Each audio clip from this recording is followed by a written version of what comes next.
Welcome back to Crushing Canaan. We've got our second official, second true episode. We had an episode 0 introducing ourselves, but episode 2 is here. I didn't see any questions from listeners yet, so I've got to open with my own question. Well, Dad would just call us if he had any questions, and our grandparents will just, that's who's listening to this. Yes, our listener, or dozens. There are dozens of us. But I didn't see any questions from anyone else, so I've got to open here with my dumb question of the week. So here's my dumb question of the week. Got me in trouble. Just want you to know. Did have a couple people, excuse me, was that about me? I'm like, no, maybe, but we'll say no for now. Yeah, I mean, I watched your service this week. I heard a lot of good singers, so Yeah, we're blessed, So, but question of the week: when I'm listening to sermons, you'll often hear an anecdote that just somehow perfectly fits what is being talked about for that week. How many of those are absolutely made up? Or is there a spot where you can find these stories? Because it's just like, man, the other day, last week, our pastor gave, a couple weeks ago, really good sermon. And at the end, he's like, last week there was a car accident in Arizona. It was this kind of car.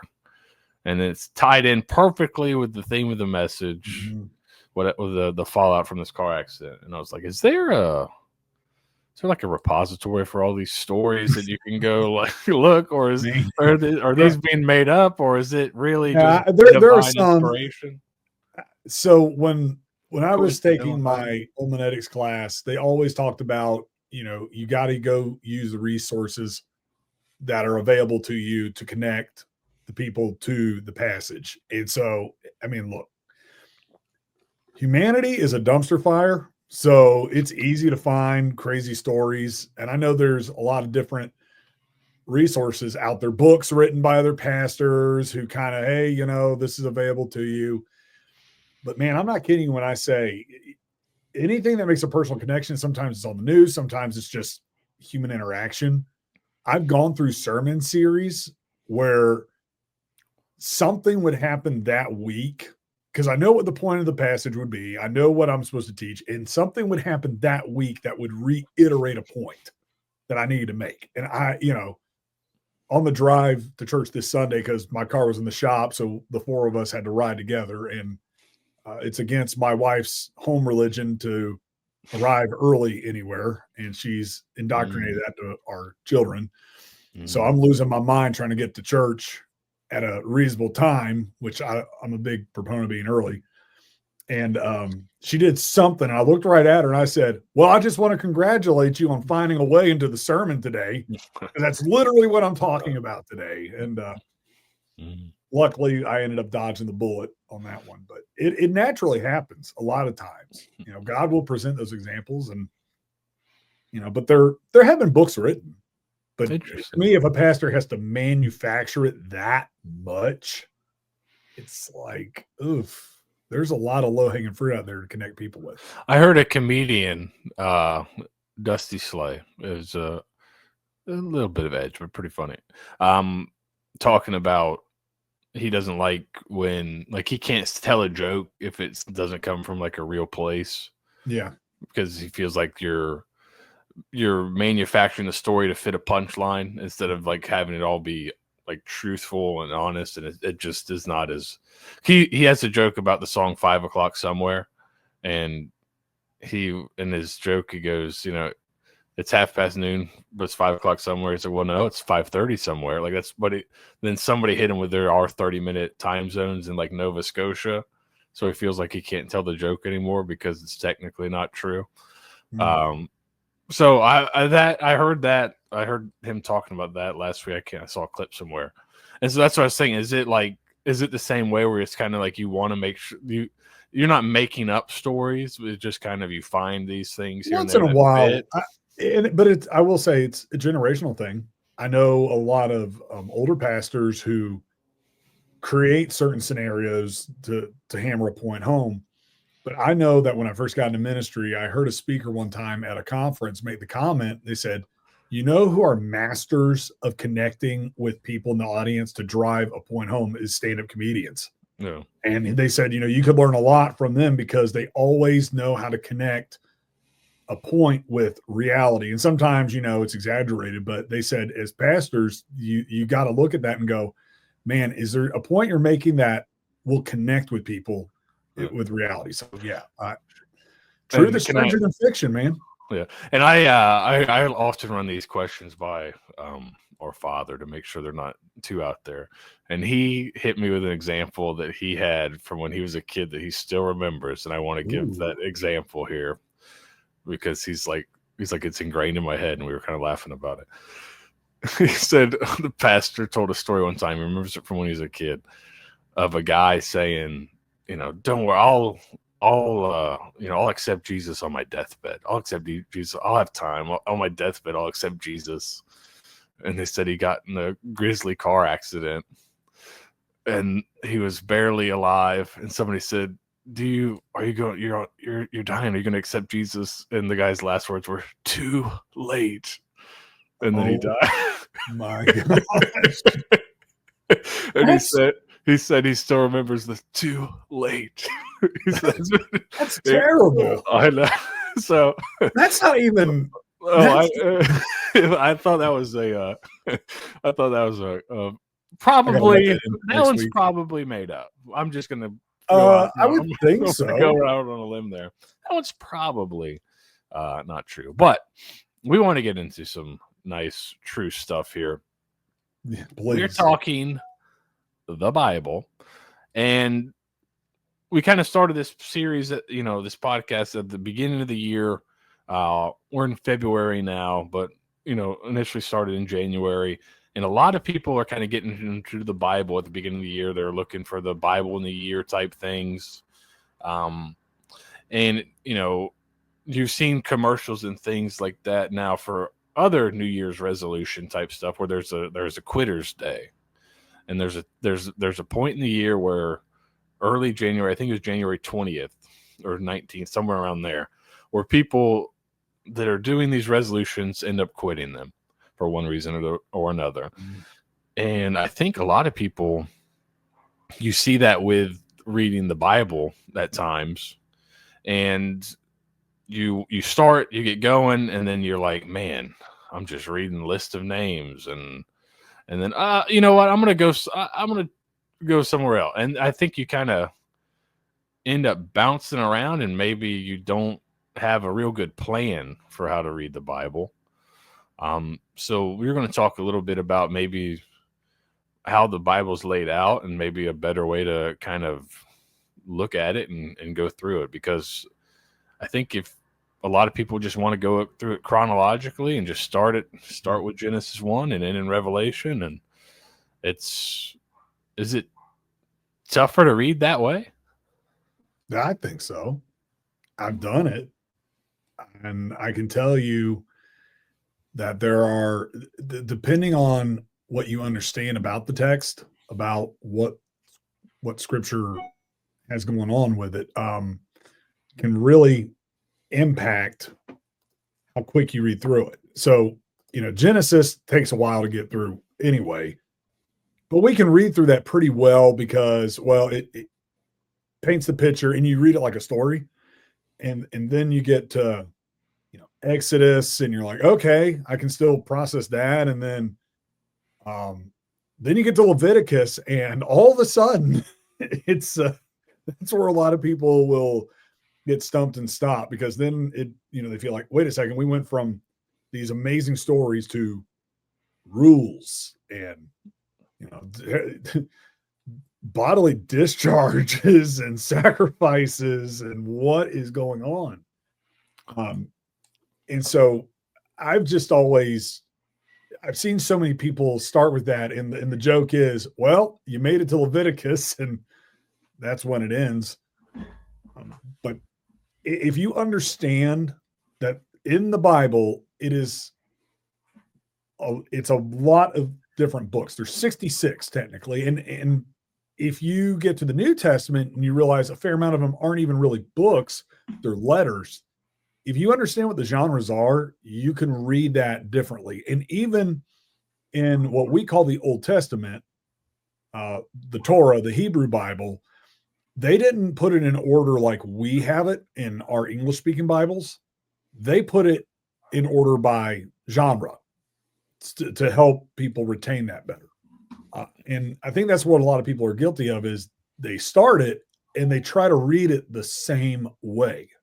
Yeah, I would, you kind of start it, and like you said early on, you get a lot of stories and things like that, and you're like, all right, you're moving right along, and then it starts to get into kind of a different type of thing and codes of laws and things, and it's kind of like, oh well, and names and genealogies, and you're like, well, I want to get to the stories, and you kind of jump around and move around. So what are some of those genres that how it is broken? Because I don't think people think of it like that. Like we talked last week, the Bible is really, it is one kind of story leading up to Jesus, but I don't think a lot of people think of it as different genres and different types. So what are some of those genres, and where can people find those in the Bible? All right. So this is, and please jump in as I start going through this.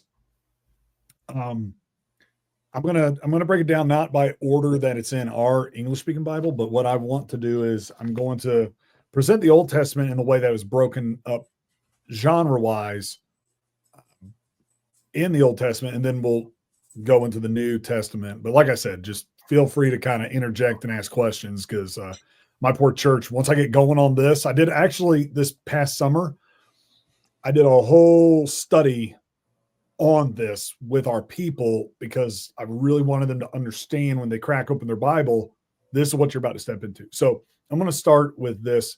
In the Old Testament, they have the Torah, which is known as the 5 books of Moses, the law. And those are written by Moses, credited to be penned by Moses. And you can read that like history almost. You can read it stories wise. I mean, there is a lot more depth to it, but on the surface, you can get the point of that across. And then the next section is the Nevi'im, which is the prophets. And that's going to read different, because if you take that on a surface level, there is some confusing elements to it.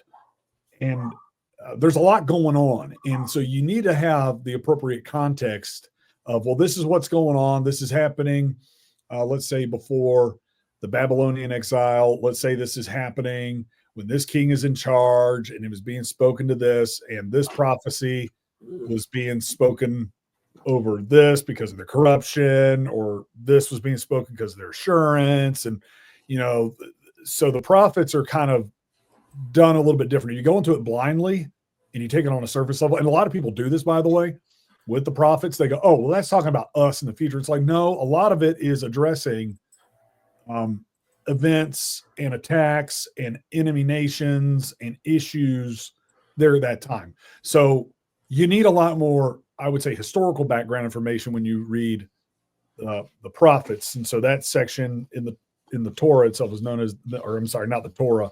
That section of the Old Testament is known as Nevi'im. And then That's where, like, I think you talked about it a little bit last week. That's like when there was the silence, or kind of the time, the kind of quiet period between the end of the Old Testament and the New Testament. That's where, like, there were no prophets, right? Isn't that kind of God did not speak through anybody. And we'll get into that another time, but it is important to remember that, because it's also something that Jesus would address and attack, essentially, with the Pharisees and the Sadducees of what was going on in the temple, because God's presence was not there, but they were still acting like it was. Yeah. And so, again, now you get into that, the scam, so to speak. The next section in the Old Testament is known as the Ketuvim, which is the writings. And you have your poetry, which is basically the Psalms. And then Proverbs also falls into the writings. Here's an interesting one. Job. A lot of people look at the book of Job and they go, well, that should be history. But Job is actually placed in by the Jews, they credited that as a poem. And if you were to say, well, how do I read the book of Job? You read it like a play. Like a tragic poem. They wrote it that way because when they would document that, that's how they could memorize it. You know, you got to remember, this is not Western thought we're dealing with. Yeah, that's a whole different can of worms. But it goes back to, you can't take our cultural lens and apply it to the ancient world. You have to go, well, what did they do back then? I mean, it's made its way here, and it's made its way very effectively. And so, well, how do they do it? Well, if you read Job, you're like, man, if I read it like, man, it's like I'm reading a play. Yeah. You're viewing the whole thing drastically different. Yeah. Versus, Genesis, Exodus, which is more history. And then under that, also Song of Songs, Ruth, Lamentations, Ecclesiastes, and Esther are the 5 short books, which, those are pretty self-explanatory. The other books, historical writings. Here's an interesting one. Daniel is not with the prophets.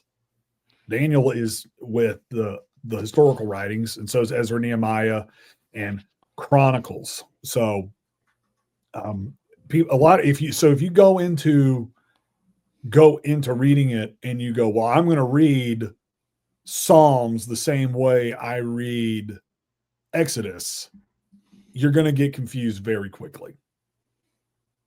If you try to read Isaiah the same way you read Proverbs, you're going to get confused. Yeah, and I think that's something, like, once you think about it a little more critically, it's definitely a no. Oh yeah, no duh. But yeah, they're all this is a bunch of stories and writings across time put together. So obviously, like you mentioned with the Torah and it being seemingly Moses, like there are different authors for these things. And just read 3 different writers today, and the style is going to be different. How they do theming is going to be different. How they, they're how literal they are, how much they use figurative language, like all that kind of stuff will change. So yeah, going from that, I think maybe that could be kind of some people's issues, is like it's just kind of a style shock going from one thing to the other. Yeah, it's culture. It's a cultural difference. How they wrote, their language, the audience they were speaking to. I had this was I'll call it a micro incident at our church plant when I was down in Florida. Had this guy come in. He was relatively new to the faith, but he was kind of one of those guys who I got it all figured out. And he comes to me and he says, I think you're lying and scamming us on some stuff. And I said, oh, this is great. This is fun. That's always exactly what you want to hear heading into a Bible study. And he says, even the people who have rebelled against God, I've read in the Bible that they will not be punished and exiled and go to hell forever. And I looked at him and I went, where would you see that? And he opens up the Bible. He goes, see, it says it right here. And it was in the book of Lamentations in the Old Testament. And I said, so read that to me. I said, I must be missing something here. So strike one is, okay, it's in Lamentations, which I know was written by the prophet Jeremiah. And he says, see, it says right there explicitly, you will not remove us. We will not be exiled forever because you're a merciful and loving God. He goes, see, it makes it clear right there. And I looked right at him and I said, do you realize that was written by the prophet Jeremiah? And he was talking about when they were about to be sacked and exiled. He's talking about he will bring the future generations back to the geopolitical nation of Israel. Like, you will come back. This exile is not going to last forever. Now, again, he didn't know that. So, he took it on a surface level and he tried to read Lamentations like, well, it was written by a prophet, so therefore it must all be future. It's like, no, that was for their future, not ours. Yeah, not everything is right. Long-term prof. Some of it is just like, hey, this is happening now. Exactly. And just so, like there's a lot of like if you want to read it, if you want to take that worldview that, this is all things that are, but how many of the prophecies in the Bible were just fulfilled by Jesus and ended then? You know what I mean? Like they're not carrying forward. Right.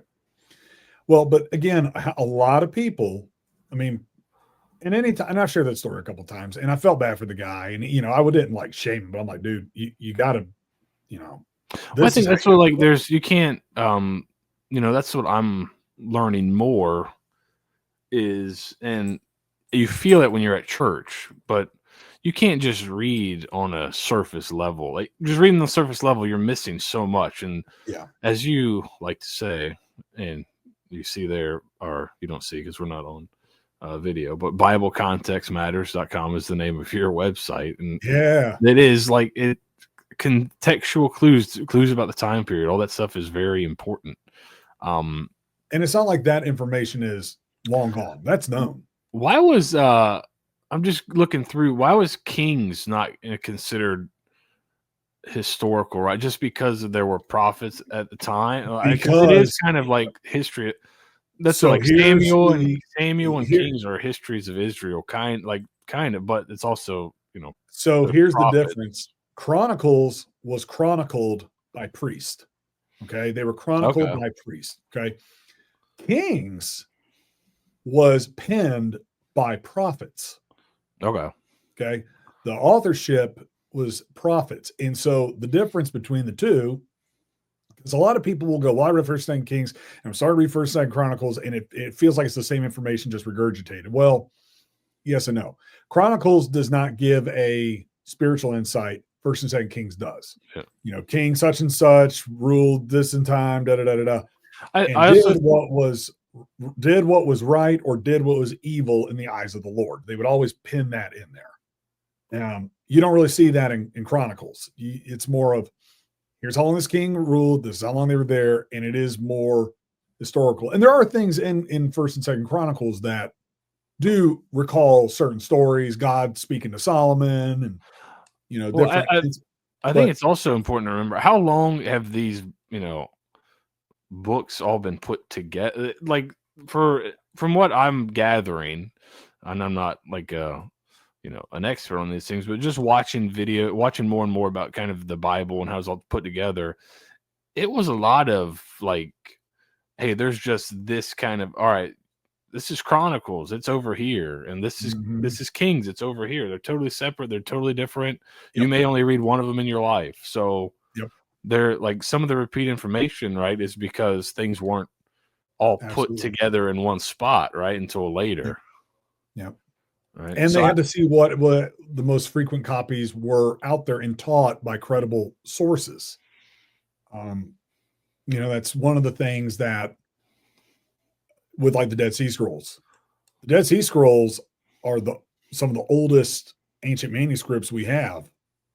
There's a copy, I know the ESV and the NLT Bible translations use the Dead Sea Scrolls for the books in the Bible that they found, like, for example, Isaiah. Yeah, I think I heard Isaiah is like a perfect copy almost. Yeah, they're all very much forever. Intact. But then there's other books that were there in the Dead Sea Scrolls that they didn't find. They didn't see any other ones of. Like one of them famously was the Book of Giants, for example. Well, we really don't see that scattered throughout. But you get some people who are like, oh, it was there. Well, yeah, the Essenes may have had it, but that's not really found everywhere else. Yeah. So it tells us that maybe they honored it, but they didn't. We can't look to that as divinely inspired because you only see that one copy of, So I know I think this may extend into another week, but we want to try to keep these around 30-ish minutes, and we're getting pretty close now. So, let me knock out the New Testament because that is a lot shorter. Okay. Yeah, and then we can kind of talk here at the end about maybe the ways people should be possibly think about grouping these in their minds, which I think you've gone through a little bit here, but yeah, a little bit. And so let me look. So we have beginning of the New Testament. You have the Gospels, Matthew, Mark, Luke, and John. Matthew, Mark, and Luke are known as the Synoptic Gospels because it's a lot of the same stories. But what people don't realize is they were written to different audiences. Okay, so Matthew was written with a Jewish flavor. It points back a lot to the Old Testament, how Jesus fulfilled Old Testament prophecies. And that's very important because if you're a Jewish reader and you're seeing that, you have that understanding, you have that knowledge. And so Matthew's gospel is the most Jewish. Mark was written to a Roman audience. And that, again, we can go into more detail later, but it's one of the reasons why we don't read about the birth of Christ or anything like that in Mark. They get straight to his ministry. They get straight to his ministry, get into those details because the Roman audience, a Roman mind was heavy about let's get down to business. Let's get to the good stuff, so to speak, where Matthew and Luke are going to present genealogy. They're going to present these details, but in Mark's gospel, he just gets straight to it. Luke was written to a Gentile audience, and Luke, being a Gentile himself and a physician, was very detailed. So a lot of people who, want to read about the life of Jesus in such great detail, and maybe they don't understand they really don't understand Old Testament prophecies. They weren't taught in that, like Gentiles would have been. Luke's gospel is the one you would probably want to read. And then the Gospel of John, John being Jewish himself, does point to Jewish prophecy, but it's his own standalone because we believe that Jesus is fully God, fully man. Well, the Synoptic Gospels present very much that fully man first and presenting how he's also fully God, where John's gospel is the opposite. He opens up with, in the beginning was the Word, and the Word was with God, and the Word was God, and presenting, we would say, the deity, the godness of Christ, and then revealing his miracles and so on and so forth. So John stands alone. And a good is a good indicator for, like, if you're looking at, okay, what's like a quick indicator that, you've talked about a couple of these books about, or just look at how they begin. They can kind of tell you the audience, right? Yeah. Matthew begins with genealogy. Yep. Which is like, isn't that kind of a big thing in terms of there's, a lot of it Jewish ties writers in at with the the Old time Testament. want to work with the genealogy and make sure that's kind of in there. One genealogy is for Joseph, and the other genealogy is through Mary, showing because we'll have to talk to it later, or else I'll go into the 5 minutes just on that. But there is a Jewish audience would have read Matthew's gospel, that opening, and been like, "Oh, this delivers." Yeah. A Gentile audience would have read the lineage leading up to Mary from the biological standpoint, because there was a movement back then that did not acknowledge Jesus as man, because there was a belief known as the Gnostic movement that said, well, God can't be a man. God can't do this. Like God, so that kind of blows out of the water. No, he was born of a virgin. He was born of a human. So, but then you jump into, so you have John's gospel and you read it that way. Then you get into the Acts of the Apostles and you read that like history. You read that as a genre. I mean, it's right there, surface level. Acts of the Apostles. And, again, it's one of the reasons why it's very popular in churches is because, we can read about Acts because it's right there. We can read that like history. We can read that like how we read a lot of Old Testament stories. Right. Acts is where like the martyr of Stephen and stuff like that is in Acts, right? So absolutely. Stories. And that was written by Luke as well. So documented by Luke, and he traveled with Paul. And so he was able to eyewitness a lot of Paul's encounters. And then jumping into the epistles, letters. And most of those were penned by Paul. You do have some written by Jude, Peter, James, but these you read like letters. And now that's where you go, where was it written to? And a lot of times it's in the names, Romans is a letter to the church of Rome. right? You know, Corinth. Philippians is a letter written to Philippi. So you read it like a letter, and a lot of people are more comfortable with that. And Paul writing, he was known as the apostle to the Gentiles. So he writes it in a way where he articulates and breaks things down. In Romans, for example, he's writing to a mixed audience, you know, in the Church of Rome with Jewish influence and obviously Gentile influence in there as well. But you read those, and there are some things in their culture and their background that he addresses. And we can talk about what's called hermeneutics later. But you read that, and then finally you get through the epistles and you get to the big dog, the one that everybody gets infatuated with, Revelation. And that is apocalyptic literature. And that in its Revelation is the most desired book that people want to read. And it's the most hesitated book by many pastors and preachers because there are different ways to interpret and view it.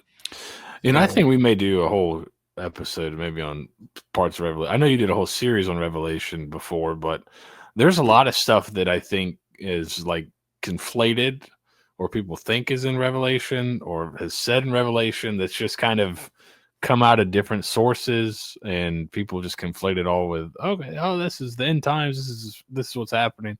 And some of it's actually not from the Bible, which is which is some popular stuff, right? So we might have to do a whole little show or a couple of shows in Revelation because, like you said, it is it is interesting. People do want to kind of. In order to do that, we need to have more than 5 people chime in. We need people to interact with this podcast. Hey, that's what I'm here for. I'm you know, I guess we're holding it hostage. Hear me not, loud. I am not sniffing that until you people rise up, step up, and interact. That's our stretch goal is Revelation. That's oh man, that'll make you feel great. Reading through that. So I just need a bigger audience when people decide they hate me, and you know. So to end here, you know, would you kind of, you know, if somebody comes to you and they say, hey, like I tried to start from Genesis and I'm just stuck. Don't do it. Would you just say, hey, this anytime like, somebody comes to me. Well, let me push back and ask you a question. Is this a new believer or is this somebody seasoned? Because there is a difference. I think somebody's, seasoned. What's seasoned? Like somebody that believes, but I've not read through the Bible chronologically. I've probably not read everything in the Bible. And I think there's probably a lot of people like me that have read a lot of things, and learned about it. And maybe I have, but I couldn't tell you some, details from some of these books. You know what I mean? I've kind of hit a lot of the major stories, a lot of the major books, a lot of the things like that. But, for somebody that just wants to kind of maybe get a little bit more in depth, not just hit the big notes. I would say you're never going to go wrong starting in the Gospels. You're never going to go wrong starting the Gospels because Christ is the center of it all. So if you read, I would recommend start with John. Start with John, a high view of Jesus, fully God, fully man, and you read that. And then I would, you can go in whatever order you want for the other 3, but, put your focus on that. And then I would say, jump into, anytime I've done it, I always start in the Gospels and then I go through the New Testament and then I circle back to the Old Testament. And the reason I do that is because there's going to be statements made in the New Testament that you go, okay. And then you go through and you read the Old Testament, go, oh, that's where he pulled that from. That's where he quoted that from. That's where, okay. And in our culture, in our mind, we do focus a lot on the New Testament because it reads and was written in the way we learn and have been taught to learn. You got to remember, New Testament was written in Greek. Mm-hmm. It was written to Western thought. So there's a reason why it connects with us so deeply, and we have to stretch ourselves more when we read the Old Testament. But I would encourage anybody who says, I'm picking up my Bible, where do I begin? Start in the Gospels, start there, work your way. Christ is the center of it all. So if you go, okay, I'm going to read about Jesus, and I'm going to make my way through the New Testament, which talks about the life of Jesus, his deity, and his return, his eventual return. And then you cycle back to the Old Testament and start there and say, okay, this is all pointing forward to Jesus, which I've just read about Jesus, and I know his significance of what he did in his life, and that he rules and reigns now, and so on and so forth. And you look at it from that lens, and it's going to hit you different than just blindly opening to Genesis and ripping through. It's a much better prequel than the Star Wars prequels. Yes. So don't we'll run with that. It's not quite machete order. Have you ever heard of machete order? Oh, go on. It's order that people say you should watch the Star Wars movies in. Oh gosh. Yeah. So you skip the episode 1. I think it says you start with 4 and 5, and then you go to episode 2 and 3, and then you watch episode 6. It's a certain So but the Old Testament, much better prequel than Phantom Menace, Attack of the Clones, and Revenge of the Sith. The fact that you shoehorned Star Wars in here excites me and well, that's why it's sad that, like, when we start talking about order of things, the first thing I thought was this machete order thing that came out years ago about, no, this is how you should watch the Star Wars movies to make it make the most sense for a new watch. And I'm like, oh, well, this is probably a little more important how you should read the Bible. But hey, look, you're going back to your question of the week. You're making a connection with people. Look at me, look at that, yeah. Look at you! Wow, so you did it ain't a manual to do that. Yeah, that's right. Look at me. We'll get you set up to preach one day. We're moving towards it right now. So, all right. Well, thank you guys for listening to another episode of Crushing Canaan. We'll be back next week with another topic. If somebody else has a great question to ask at the beginning, we'll ask it. If not, I'll just keep coming up with just some gems at the top. But you're not getting revelation at all. Oh yeah, no, we're not getting revelation. We got to hit our stretch goal. So if you're enjoying this, share it with your friends, share it with your family. I think we're gonna do a lot of fun stuff and look at the Bible in a different way, maybe a lighter way, but not skimp on any of the heavy details that are needed. But we can learn about the Bible and have fun too. That's allowed. Yep.